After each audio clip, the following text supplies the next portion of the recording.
Uncle band are preparing. There's going to be 5 minutes of humor by Chacharatna Prabhu, and I was asked to say that these jokes are not endorsed by the Blind Uncle Band. So just so that everyone knows. Or anyone else on this planet, I was told from the back. Yes, right. You want to start now? Okay. And Radha is heading up a treasure hunt. Here, I'll give her the microphone so she can talk about it. Haribol, everybody. You all know I'm the kid person, right? So I put together a treasure hunt. If you're between the ages of 5 and 12, meet me over there, and you get to be in the treasure hunt. It'll keep you busy for a while, and there are prizes. Age 5 to 12, girls and boys, meet me over there right now. What's that? You got room for a senior citizen? So before we get started here, 2 points. If you happen to be missing, if you happen to be missing your cell phone, and from the looks of the icons and everything on the cell phone, you're probably under the age of 25. Come see me and we'll see if you can identify it and get it back. Wow, hey, was I right or was I right?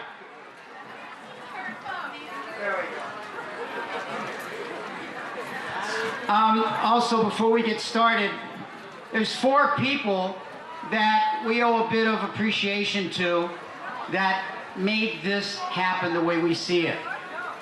2 of those people have been at this for quite some time, and despite different obstacles, they pulled this off. Alachua Hare Krishna's wife, Annapurna.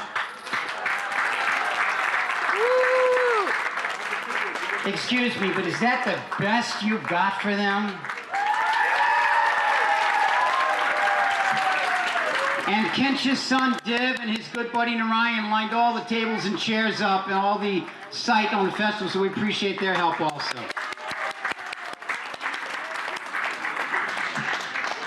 Now, you know, there seems to be, I don't get it. There seems to be some confusion about my getting up here and telling jokes. Now, I mean, either everybody loves me or everybody hates me. Okay, well, 2 people like them. But, you know, the blind uncles deny that I exist. Professor Philharmonic wants nothing to do with me on an academic level. But at least my wife appreciates, and that's what wives are for. So, you know, we're really happy to have everybody here for this wonderful festivities. Actually, you know, this year is a big event in my life, too. My wife and I are celebrating 25 years of marriage this year. Yeah. 25 years of marriage. We sleep in separate rooms. We eat dinner at different times. We go on separate vacations. We're doing everything we can to keep this marriage together. Actually, you know, my wife keeps telling me what a great institution marriage is, but I told her, hey, who wants to live in an institution? Not me. So, no laugh out of that one. Anyway, you know, my wife and I was sitting around the living room the other day, and I turned to her, I said, you know, dear, I said, if we ever get to a point to where I'm in a vegetative state and I'm just plugged into some machine, please unplug me. I don't want to live like that. Just unplug me. So she got up, walked across the room, took the television cord out of the wall. Actually, we do have a couple of rules that we follow at my house. We do have a couple of rules that we follow at my house. We don't go to bed mad. We stay up and fight all night long. To make your life a little easier, you guys out there. I know sometimes guys are accused of not being able to understand the women that they live with. So, you know, there's a little bit of information on language that will be helpful to you. For instance, if your wife says to you, fine. Okay, let me tell you what that means. It's the end of the argument, she's right, and anything you say after that starts a new argument. Or if she happens to say to you, all right, go ahead. No. That's not permission. That is a dare. Whatever you do, don't go ahead with what you're talking about doing. Now, if she happens to say to you, 5 minutes, just 5 minutes. If she's getting ready to go somewhere, that can be anywhere from 5 minutes to 30 minutes, usually more. But if she's waiting for you to do something, trust me, it's 5 minutes or less.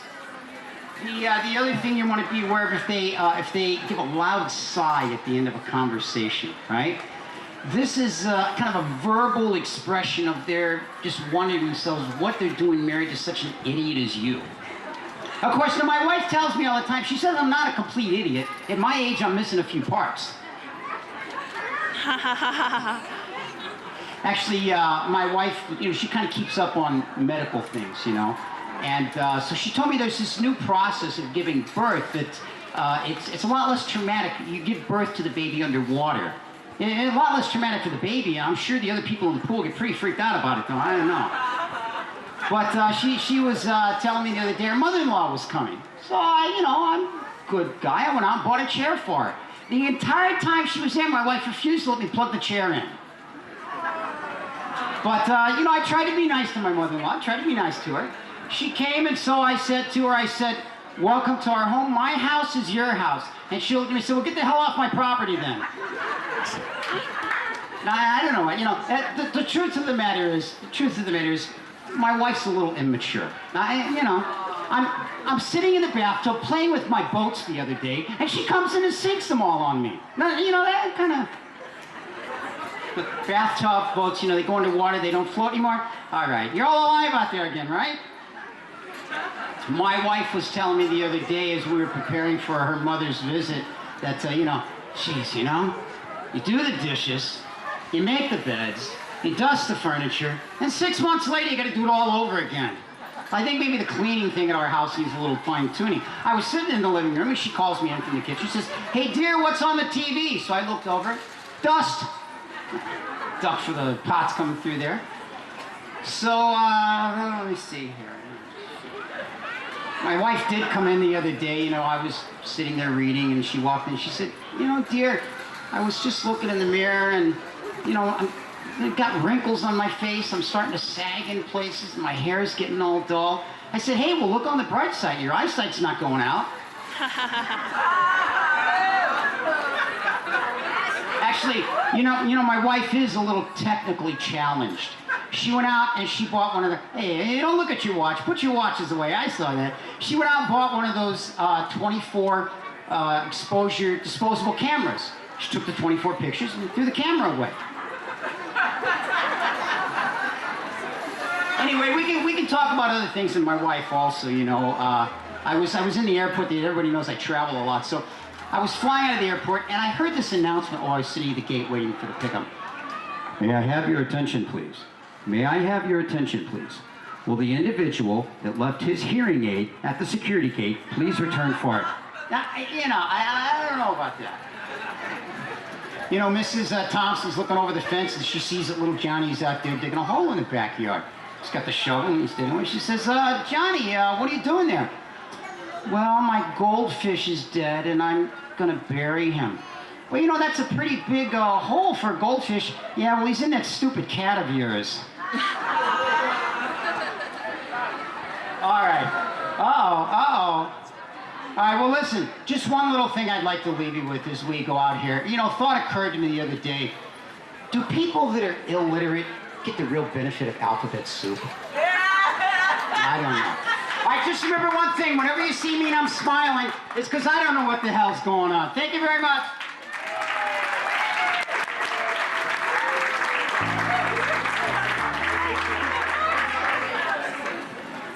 There's a doggy over there. Yeah, I saw it. Bottom view. This is pretty wild.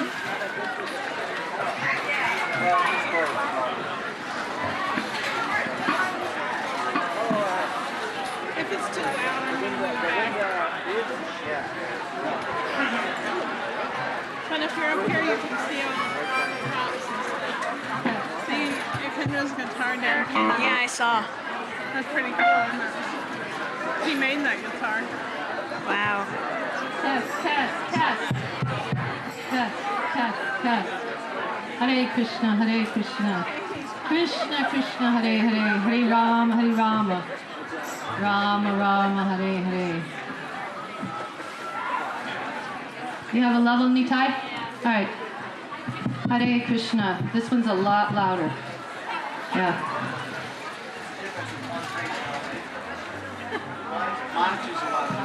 Hare Krishna, Hare Krishna, Krishna Krishna, Hare Hare. Got it?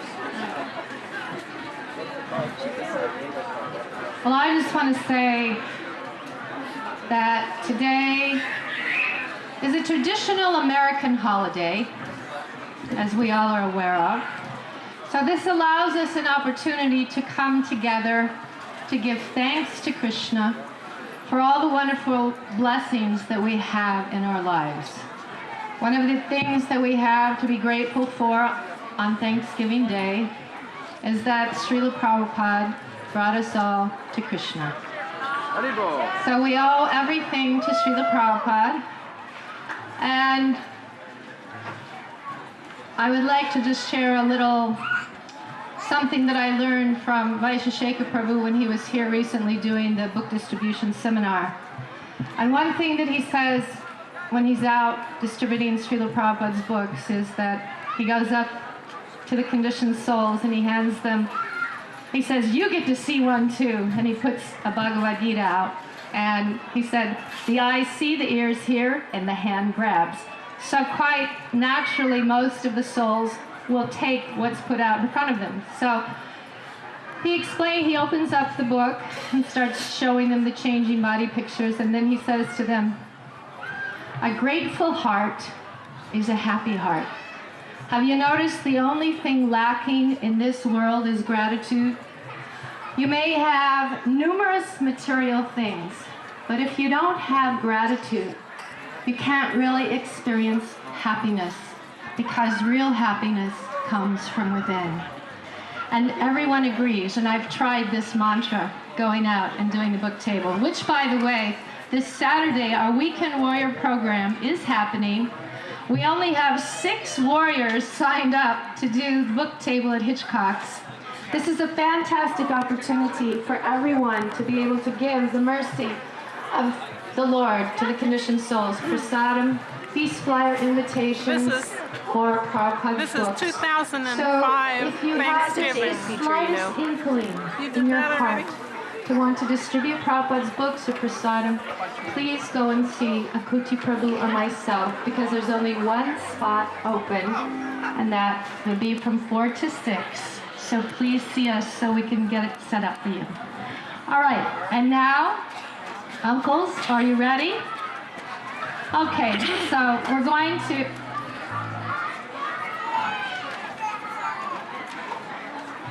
Okay, Vani would like to say something to everyone.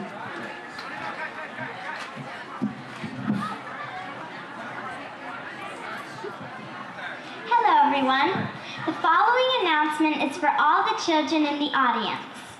The program that you are about to see contains unadulterated sarcasm. Children, if your parents take themselves too seriously, do not, I repeat, do not allow them to stay for this program. Take them by the hand and bring them over to my booth, and I will help them with this issue.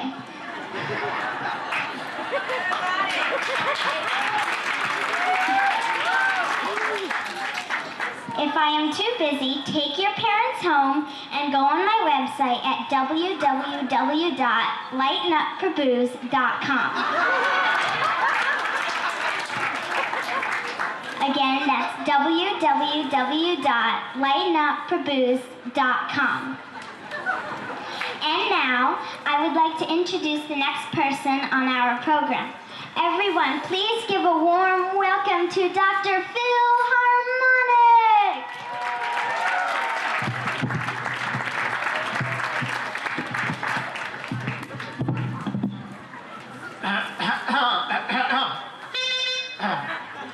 Good afternoon. I am Dr. Phil Harmonic, Chief Archivist of the Blind Uncle Museum of Mediocre Music. Ladies and gentlemen, you are about to witness a holographic representation which we believe to be the historic final performance of the Blind Uncle Band, a ragtag band of amateur musicians from the early 21st century that profoundly changed the way we think about the profundity of thought. After 20 years of extensive research, Into the depths of the blind uncle's multifarious talents, I have yet to reach the bottom. Their legacy will surely be the subject of study for generations of scholars and psychoanalysts. With great difficulty, copies of recordings and videos were unearthed from landfills and dumpsters, chronicling the uncle's obscure beginnings and even more obscure endings. Just as we have little information to account for the extinction of the 8-track tape, little is known about the reasons behind the breakup of the blind uncles. Scholars generally agree, however, that if the blind uncles had properly taken advantage of the wide variety of seminars apparently available at that time, the uncles may have been able to develop the interpersonal skills required to keep the band together. But alas, it was not to be.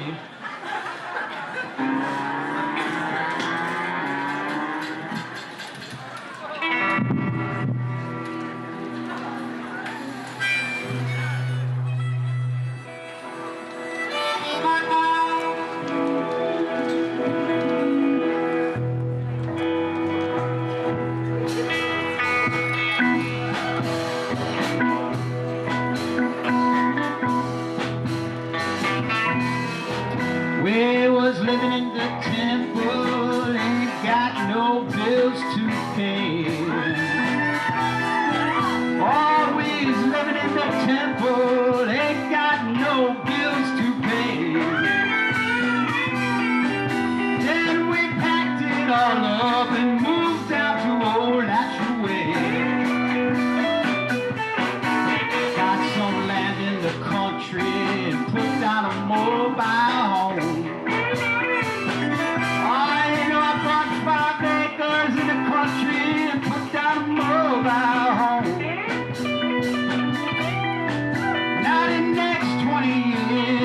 Be paying on that debt loan. Got them Alachua blues, living in the promised land. Living in the promised land. Got them Alachua blues, deep down in Gatorland. Deep down in the Gatorland. Prabhupada, please save me, take me by the hand. Prabhupada, take me by the hand. Up north in that big city, I used to be a preaching man. Oh, you know, way up north in that big city, I used to be a preaching man. Now I was trying to make a living, got no time for Sankirtan time. Well, I ain't got no money, but I sure got a pile of bills. Got myself no money, but I got a big old pile of bills. If them things don't change soon, they move into those Alachua pillows. Them Alachua blues, living in the promised land. Living in the promised land. Them Alachua blues, deep down in the Gatorland.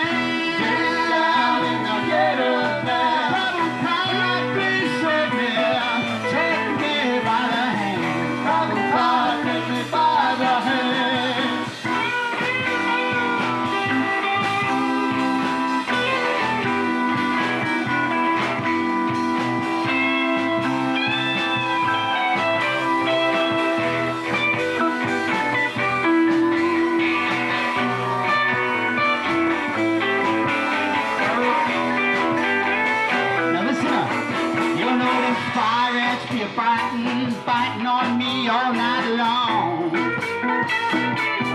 You know them old fire ants be biting on me all night long. Didn't get no sleep till about 4. I missed that Mongol Archie song. I ran down to the temple just to see Gordy Tide.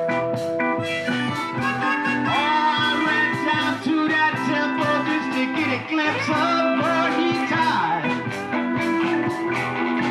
But those curtains was closed. I sat myself down and cried.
now, guys.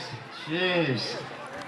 Here we are, another year, and we're still singing the blues. I mean, what are we gonna do? What's the matter with us?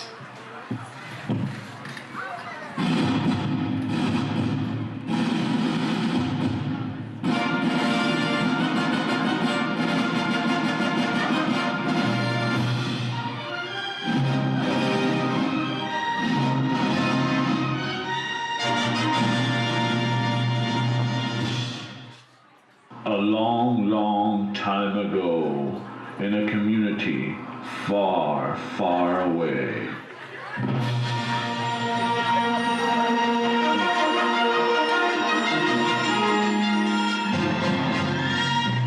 Seminar Wars, Episode 5, The Uncles Strike Back. It is a time of enlightenment throughout the universe, through a relentless barrage of emails, announcements, phone messages, and flyers.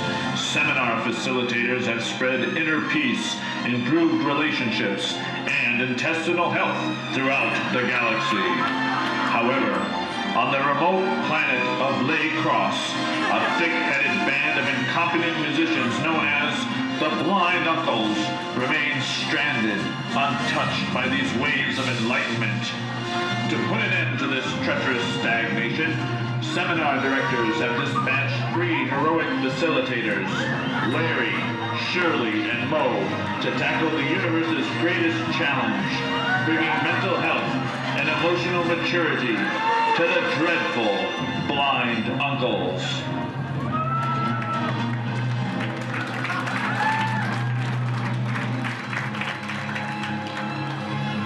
Join them as they encounter the Blind Uncle Band.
uncles.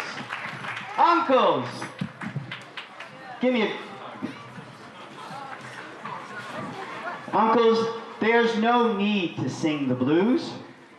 We can help you get in touch with your inner feelings. It's time for this week's transformation. Not another seminar. This is, I mean, we're not doing too well. Look at this. Look, it's only zeros over there. Our success level is down. All I can say is, this is better than whatever new thing you've got. It's got to be better than the neuromoxibustion fat to muscle ratio aggravational seminar. And it's got to be at least twice as good as the Landmine Foundation. It's got to be 3 times as good as that intimidational financial defecation seminar. Or else I'm going to go out and start preaching or something. It's much better, much better. I hear, Kendra, I hear you saying that the whole seminar process is very, very difficult. So I brought the latest, the greatest in transformational technology. Ladies and gentlemen, I want to introduce to you an appliance that will cook ignorance right out of your heart. ¿Pero qué pasó? Anasta Padreshu, Padreshu. Que no solamente cantamos Hare Krishna, porque están inventando siempre nuevas cosas. Now this appliance, ladies and gentlemen, the Thomas stove. See that? Now, I'm going to tell you a little bit about the Thomas stove, so I want you all to listen very, very carefully.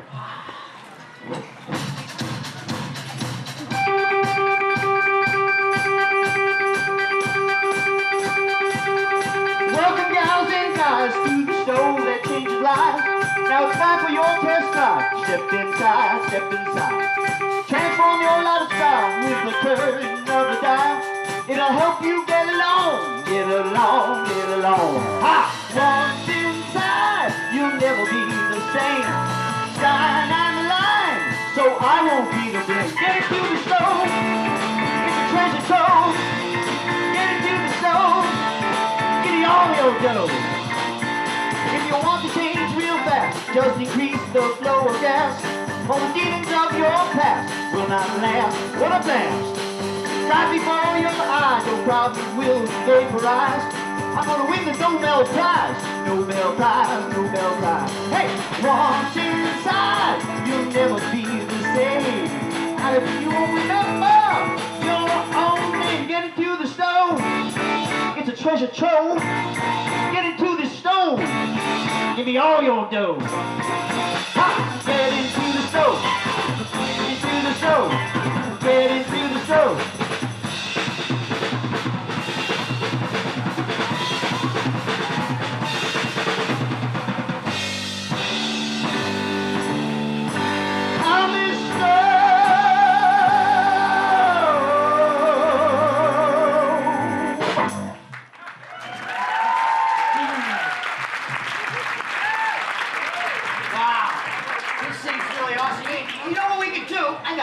You can use the mic. We could do that, couldn't we? We could set this thing up at the Sunday feast, and while some people are eating the feast, others could be getting cooked. Good idea. Okay, who's going in first? Which one of the blind uncles? Yeah. All right. Let's go, Chatur.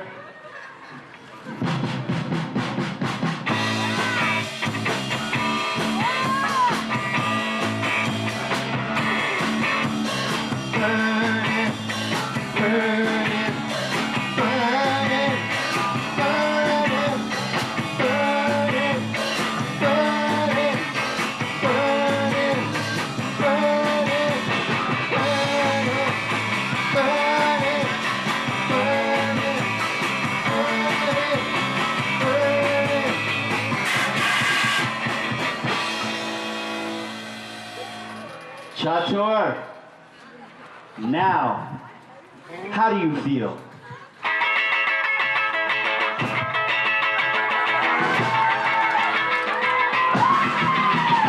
Well, I just had a transformation.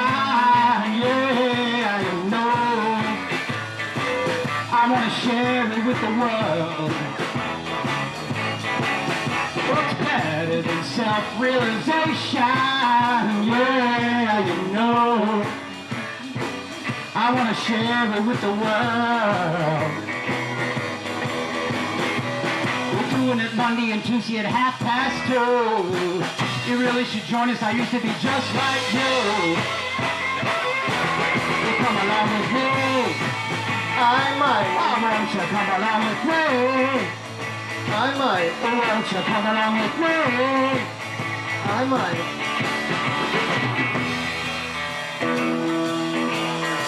You got some mental constipation, yeah, I know. I can see it on your face. We'll open up intervention, yeah, you know. We'll open up that inner space. Bacteria under your aching back. When you can double and get unpacked. Hey, won't you come along with me? I might. Won't you come along with me? I might. Won't you come along with me? I might.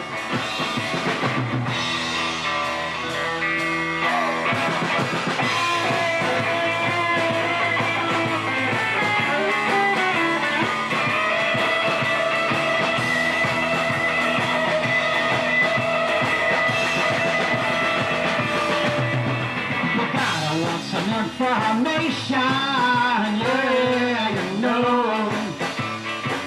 Today's the day you'll be in love.